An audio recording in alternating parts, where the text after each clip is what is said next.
9:30 9:45 അദ്ദേഹം ഇവിടേക്ക് എത്തിയത്.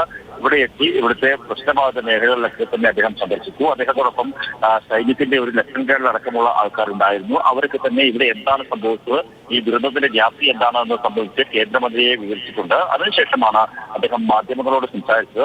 അദ്ദേഹത്തോട് പ്രധാനമായും നമ്മൾ ചോദിച്ചത് ഇതൊരു ദേശീയ ദുരന്തമായി പ്രഖ്യാപിക്കുമോ എന്നുള്ള കാര്യത്തെക്കുറിച്ചാണ് ചോദിച്ചത്.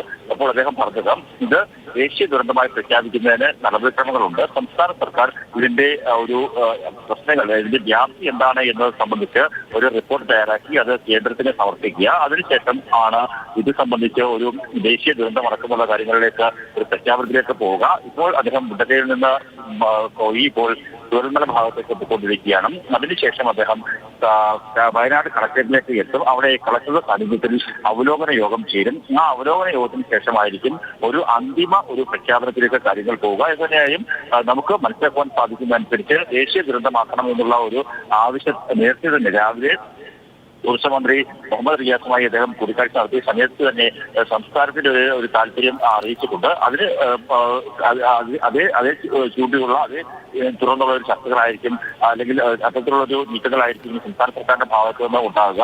കേന്ദ്രമന്ത്രി സുരേഷ് ഗോപിയുടെ മുണ്ടക്കയിലെ ദർശനം പൂർത്തിയായിരിക്കുന്നു. ഇവിടെ തകർന്നു വീണ പ്രദേശങ്ങൾ, ഒപ്പം തന്നെ തകർന്നു വീണ വീടുകളുടെ അവശിഷ്ടങ്ങൾ, ഇവിടെ ഉണ്ടായ നാശനഷ്ടത്തിന്റെ വ്യാപ്തി അടക്കമുള്ള കാര്യങ്ങൾ കൃത്യമായി അദ്ദേഹത്തെ സൈനിക ഉദ്യോഗസ്ഥരും മറ്റ് ജില്ലാ ഭരണകൂടത്തിൽ നിന്നെത്തിയ റവന്യൂ ഉദ്യോഗസ്ഥരടക്കമുള്ള ആൾക്കാർ വിവരിച്ച് നൽകിയിട്ടുണ്ട്. അദ്ദേഹത്തിന്റെ വിവരങ്ങൾ കൈമാറിയിട്ടുണ്ട്.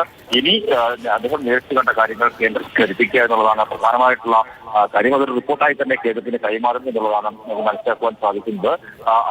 അതിനുശേഷമായിരിക്കും വിശദമായിട്ടുള്ള ഒരു മാധ്യമ അല്ലെങ്കിൽ ശരി. കാരണം എന്തായാലും അദ്ദേഹത്തിന്റെ സന്ദർശനം അത് വേണ്ട രീതിയിൽ അങ്ങോട്ടേക്ക് സഹായങ്ങൾ എത്താനുള്ള ഒരു വഴി തെളിക്കട്ടെ എന്ന് തന്നെയാണ് നമ്മൾ പ്രതീക്ഷിക്കുന്നത്. ഇന്നലെ